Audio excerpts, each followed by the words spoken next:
in 2013 here in China by the Chinese President Xi Jinping. Some of the things were not clear, and we have been having so many critics, including some nations that have been pulling out from the BRI initiative, saying that they don't know how their countries are going to benefit. But we will expect that some of the speakers from the Chinese government will be talking and telling the nations, the other countries, the other partners, how they're also going to benefit. And we know that this is a program that is looking into expanding the business territories and also to open up business markets from these member countries, including countries from Europe, countries from Asia, China itself, and countries from Middle East and Africa. And Kenya is one of the countries that has been enjoying a good relationship when it comes to trade with China, especially in the construction of the SGR. The conference is expected to start officially tomorrow, and it's expected to be a 2-day conference. More than 60 heads of state are expected in this forum, and delegates from over 130 countries are expected. As you know, the ODM leader Raila Odinga, who is also the special envoy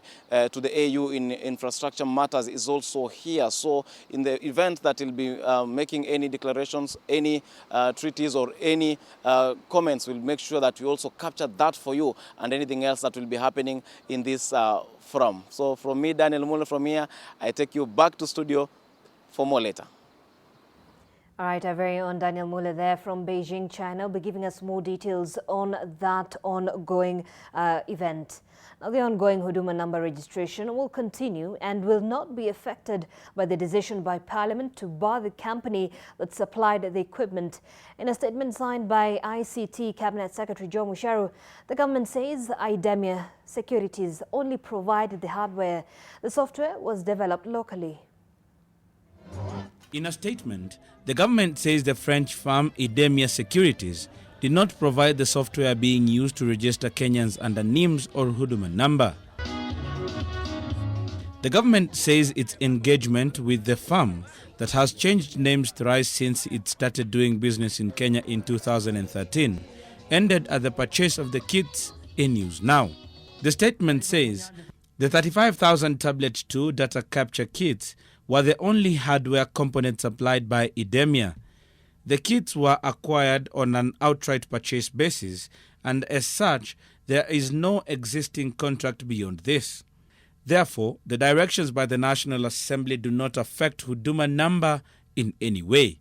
I beg to lady. Parliament on Wednesday voted to block the French company from transacting any business in the country for at least 10 years. GCI and the EACC to carry investigations, like the way we did yesterday with IBC, that OT Morpho must be investigated. So the committees of this House, you are under obligation to help the President and government in the war against corruption.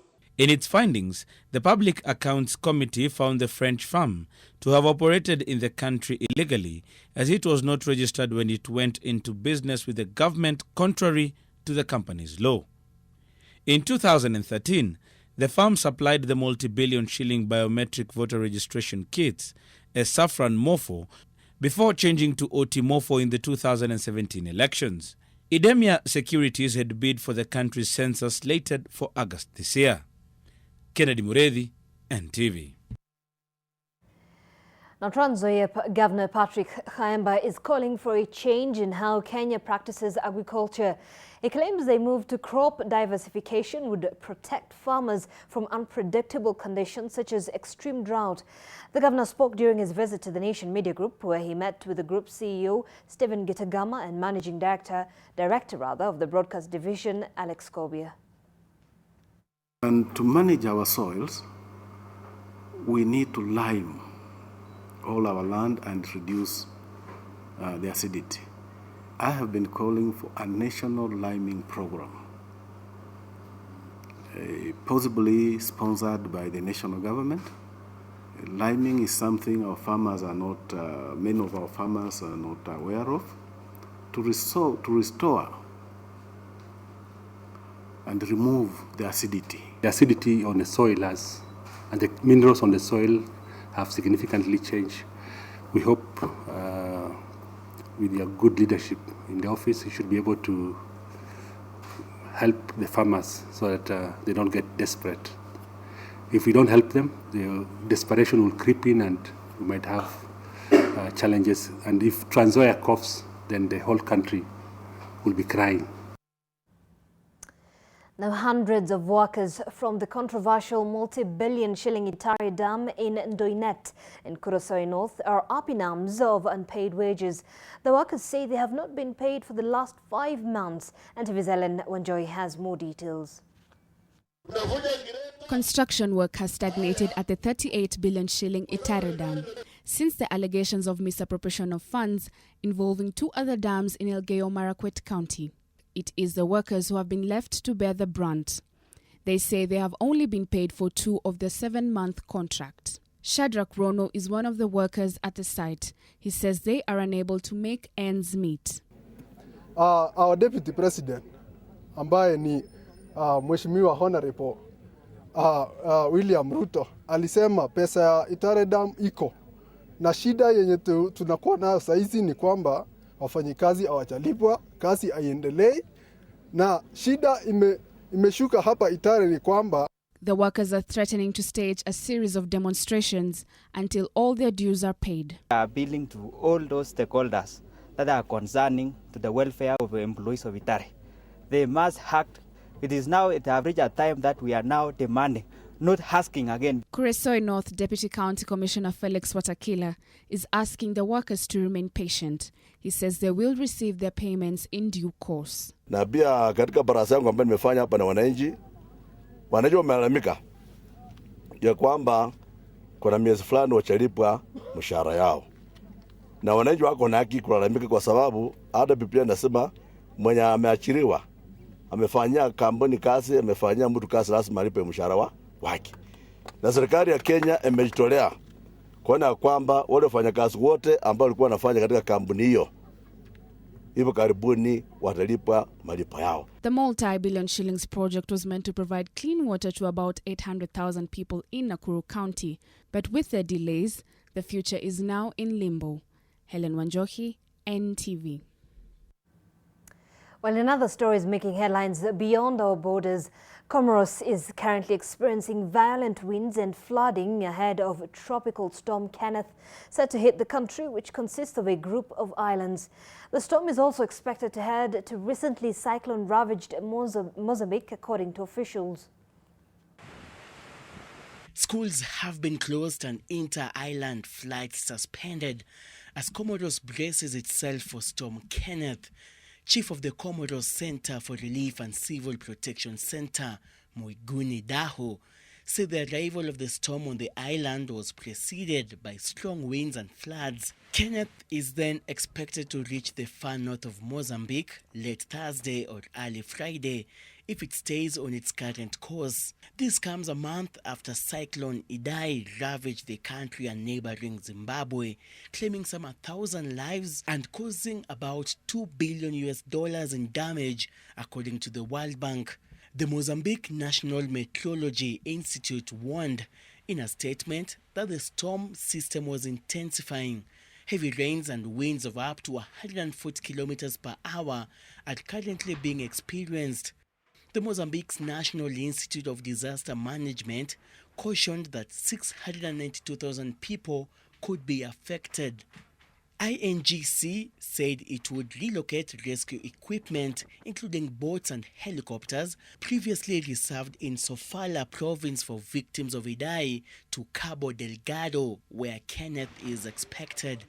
In Mozambique alone, Idai killed more than 600 people and affected 1.85 million, while over 340 died in Zimbabwe.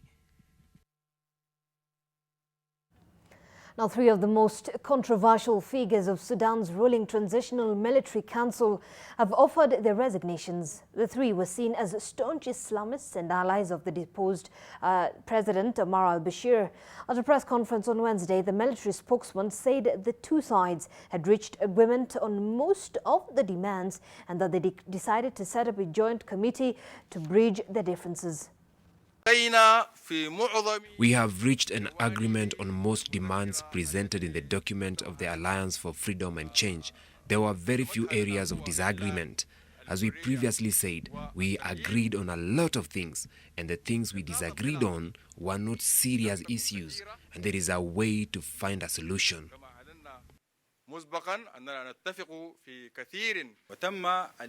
We agreed on forming a mutual committee to study the transitional steps and the prerogatives of the forces and other institutions.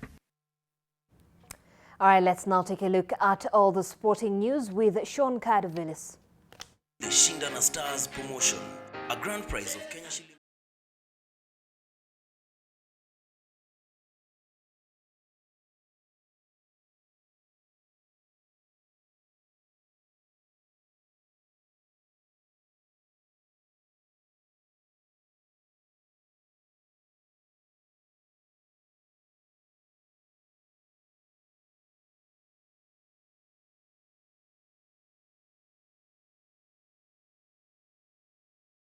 A very good afternoon to you. Now it's top versus bottom as defending champions Gor Mahia face Mount Kenya United in their Kenyan Premier League match at the Kenyatta Stadium in Machakos this afternoon. This will be Kogala's fourth match in 7 days as they continue to play their matches in hand with the league set to end in May. Gor have amassed 49 points from 22 matches, while second-placed Sofapaka are on 48 points from 25 matches. Mount Kenya United sit at the bottom of the table with just 15 points from 24 games, with relegation a clear threat.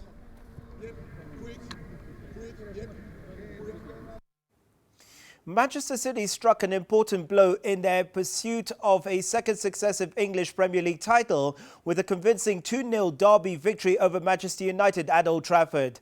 This as Atletico Madrid ensured Barcelona keep their champagne on ice and Bayern Munich's quest for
words with fellow long-distance great Haile Gebrselassie of Ethiopia, and that's over an alleged theft that happened to Sir Mo during a stay in Gebrselassie hotel in Ethiopia.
So don't forget, of course, Gor Mahia in action. Their fourth match, by the way, in 7 days. And their next match, guess what, is on Saturday in 2 days' time. Unbelievable schedule for Gor Mahia. Back to you, Zainab. Indeed, Sean, quite a hectic schedule for Gor Mahia.